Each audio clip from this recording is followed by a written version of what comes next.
Warwick, there's a question here around CSC and the programs. I know you've been a long time supporter.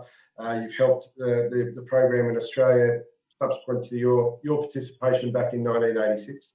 And in fact, just before the call, we were talking about you were speaking to the Secretary today about finding the right place to ask the government to provide some financial support for the next edition here in the Pacific. You've touched a number of times, I think, on that role of being able to connect and meet people from different cultures and do it in a non-judgmental fashion. That clearly is the underpinning. Will that resonate into the future? And what's the role of CSC from here in Australia, or indeed any of the programs, in making that impact on the world stage? Are you confident that we will find the money to get the next one off the ground?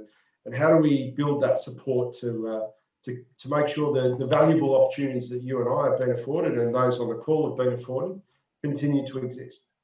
Well, firstly, you wouldn't be on the call if you didn't value what you've been through. So value it and cherish it, and don't be shy about speaking up for it. Collective voice of whoever is on this call does have a resonance. It's just got to be delivered on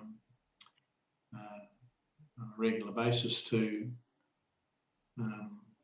apart from our own personal resources, to governments to see that there is benefit in this broader concept of soft diplomacy through the Commonwealth Study Conference.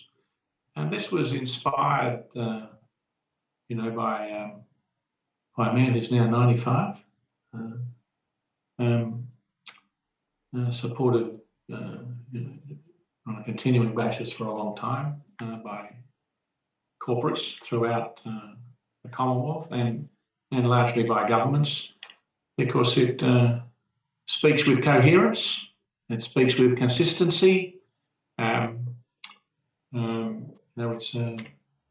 It's cross-cultural, it's cross-gender, it's diverse. These are values that we embrace, so it's worth supporting. It doesn't fit in a hierarchy of things that have to be. It is just there, and it's valuable, and it's done a reasonably good job of bringing people into diverse areas of community and leadership in enormous diversity of areas, and that has served a purpose, and that's how communities grow. So you should find time to lend support. Hear, hear.